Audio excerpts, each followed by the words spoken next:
One, we understand that our COVID-19 infections have dropped significantly.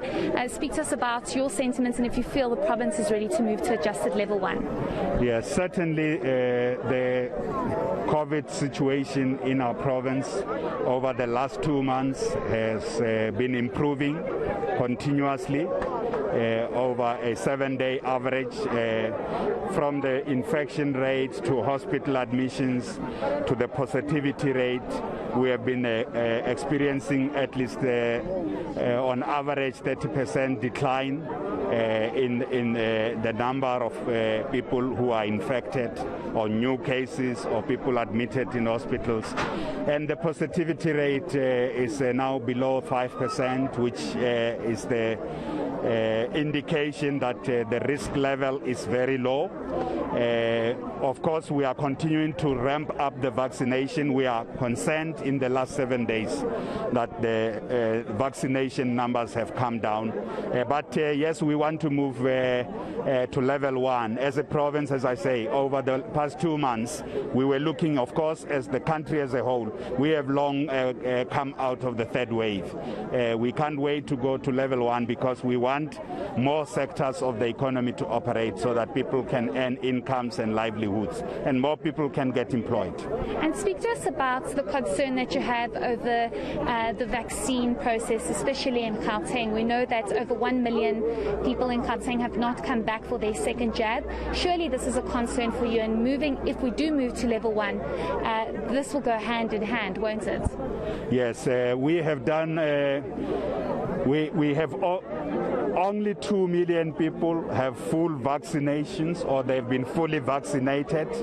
That's not good enough for a big province like Gauteng. The number is bigger than any other province, the absolute number, but relative to the size of the population is not good enough. Over 3.5 million people have received their first dose vaccines. Again, if you look at the population of 11 million adults, that's still not good enough, even if the 3.5 million single doses are more than any other province. So we want to continue to call on people across the province.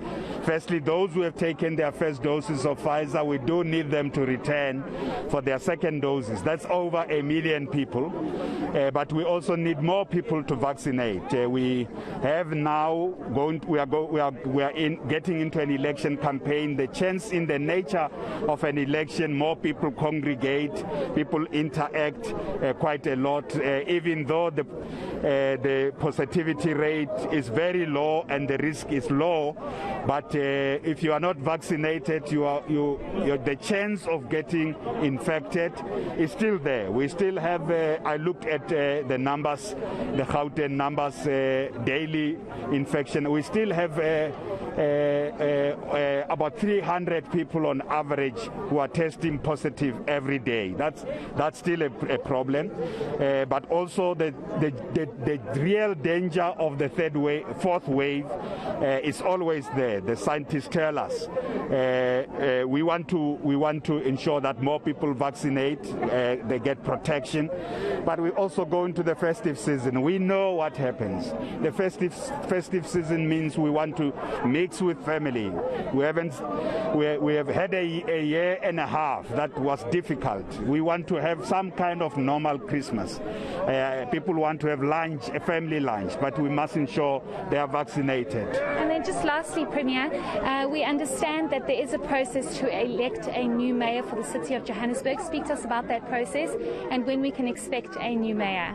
Yes, certainly by the end of this week, the city of Johannesburg will have a new mayor. The ANC and its coalition partners in the government of local unity in Johannesburg have a sufficient majority to elect a new mayor. We lost 2 mayors. May their souls rest in peace. This is an extraordinary situation. We have never been on this road before, but we know that the people need services, they need service delivery. We also have to pull ourselves together quickly and get governance back on track in Johannesburg. Currently, we don't have a mayoral committee there. We don't have an executive that can be held accountable. So we will also have an executive by the end of the week once a new mayor is elected. and they must be on the ground.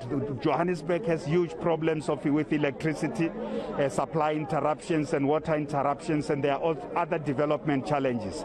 So we can't wait. The role of those who are in government is to serve the people and respond to their issues daily until the next election. Sure. Thanks so much, Premier. We wish you all the best. Thank you. Especially with those vaccine numbers. Hopefully people come back for their second jab. But as you heard it, Dan, it seems as though Gauteng is in a position to possibly move to alert adjusted level 1. And this is because the COVID-19 infection rate has dropped significantly with the positivity rate below 5% in the last couple of days. But of course, that decision will have to come from the President. Yes, and the National Coronavirus Command Council is going to have to consider that. Thank you very much, Heidi Giokos.